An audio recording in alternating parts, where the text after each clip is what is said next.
इस दुनिया में तरह तरह के लोग होते हैं। उनकी वृत्तियाँ प्रवृत्तियाँ भी अलग अलग हुआ करती। एक वृत्ति वाले वो लोग होते हैं जो मात्र अपने सुख की चिंता करते हैं। वह संसार में ज़्यादा कुछ उपलब्धियाँ प्राप्त नहीं कर पाते। वह स्वार्थी बन करके पूरा जीवन निकाल देते हैं।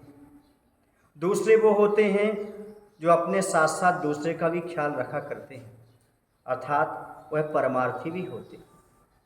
अपने साथ साथ दूसरे के सुख की सोचते हैं, भले की सोचते हैं। ये मध्यम वर्ग के लोग होते हैं। तीसरे वो होते हैं अपना भला हो या ना हो दूसरे के भले की सोचा करते हैं। ये साधुजन होते हैं, स्वार्थ त्याग की कठिन तपस्या करते हैं। एक स्वार्थी होते हैं, दूसरे साधु होते हैं, तीसरे परमार्थी होते हैं, अर्थात अपने साथ साथ दूसरे का भी सोचना। ये परमार्थ की बात है। अपना तो प्रत्येक व्यक्ति भला कर लेता, पर दूसरे के भले के बारे में सोचना समय मिलता है। ये जो अपने पास तन मन धन है, ये दूसरे को देना, उसका सहयोग करना, ये परमार्थ की बात हो जाया करती है। तो उस समय की बात है जब महाभारत काल था, भगवान नेमिनाथ के समय की बात है। उस समय एक बार कृष्ण और अर्जुन रथ पर सवार होकर के कहीं घूमने के लिए जा रहे थे। रास्ते में उन्हें एक निर्धन ब्राह्मण मिला। उस ब्राह्मण ने कृष्ण जी से कुछ याचना की। अर्जुन को दया आ गई, उन्होंने उसे स्वर्ण मुद्राएं प्रदान कर दी।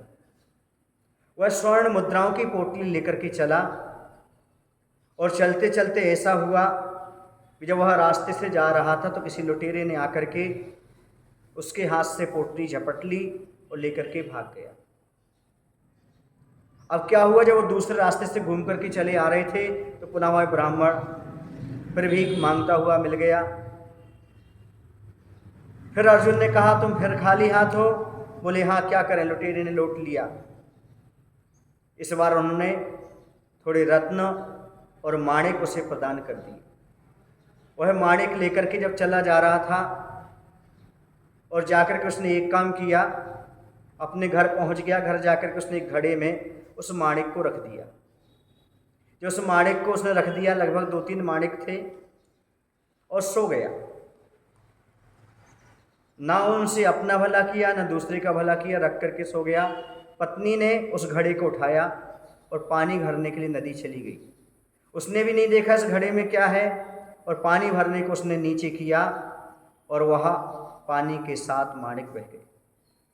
अब पुनः जब घूमते घूमते एक दिन फिर कृष्ण जी और अर्जुन मिल गए। फिर ब्राह्मण ने कुछ याचना की कि हमें फिर कुछ दे दो। उन्होंने कहा, इसके पास पोटली थी, वह भी चली गई। इसके पास माणिक दिए थे, वह भी गायब हो गए। अब इसे क्या देना चाहिए, क्या करना चाहिए? उन्होंने कुछ उस समय जो चलता था, ऐसा कुछ आधार उसका चल जाए, ऐसी 2 वस्तुएं को उसे प्रदान कर दी। वह 2 वस्तुएं लेकर के चला तो देखता क्या है, एक मछुआरा मछली को जीवित ही पानी में डालकर कहीं ले जा रहा था। वह मछली तड़फ रही थी। तो उस ब्राह्मण ने कहा, उसे दया आ गई। उसने कहा, भाई एक काम करो, ये 2 चीज़ें हमें मिली हैं, ये तुम ले लो, लेकिन इस मछली को छोड़ो, हमें दे दो, ताकि हम उसको तालाब में डाल दें, उसका जीवन बच जाए, तड़फ रही। उस व्यक्ति को क्या करना था? उसने वो दोनों चीज़ें ली और मछली उसे प्रदान कर दी। वो मछली लेकर के आया और जाके जैसे वह नदी के पास पहुंचा तो ऐसा लगा कि वो जब वो तड़फ रही थी मछली, उसके मुख से वो माणिक निकले। वो माणिक निकले जो नदी की धार में बह गए थे, उस मछली ने निकल लिए थे। एकदम वो खुश हो गया और हंस के मारे चिल्लाने लगा, बस मिल गए, मिल गए, मिल गए, मिल गए। वहीं पर लुटेरा छिपा हुआ था। उसने सोचा, ऐसा तो नहीं वो हमसे कह रहा हो कि मिल गया, मिल गया, मिल गया, अर्थात मेरा जिसने चोरी की थी वो व्यक्ति पकड़ा गया। उसने तत्काल ला करके पोटली उसके सामने रख दी। बोले, भाई लो, किसी से मत कहना मैंने आपकी पोटली चुराई थी, और छोड़ करके चला गया। अब क्या वहाँ घूमते घूमते नदी किनारे कृष्ण जी और अर्जुन पहुँच गए। तो उन्होंने कहा, कृष्ण जी से अर्जुन ने कहा कि ये कौन सी लीला है आपकी? बोली हमारी लीला नहीं। कृष्ण जी कहने लगे, देखो पहले ये मात्र अपने बारे में सोचता था, और जब तक ये अपने बारे में सोचता रहा तब तक इसका धन गायब होता रहा, इसे कुछ भी नहीं मिला। जैसे ही यह दूसरे के बारे में सोचने लगा, मछली का भला किया इसने, तो इसकी सारी चीज़ें उपलब्ध हो गईं। बस इंसान को समझने वाली बात है कि जब हम मात्र अपने स्वार्थ के बारे में सोचते हैं तो हमें कुछ भी उपलब्ध नहीं होता, और जब हम परमार्थ की बात सोचते हैं सब कुछ उपलब्ध होता है।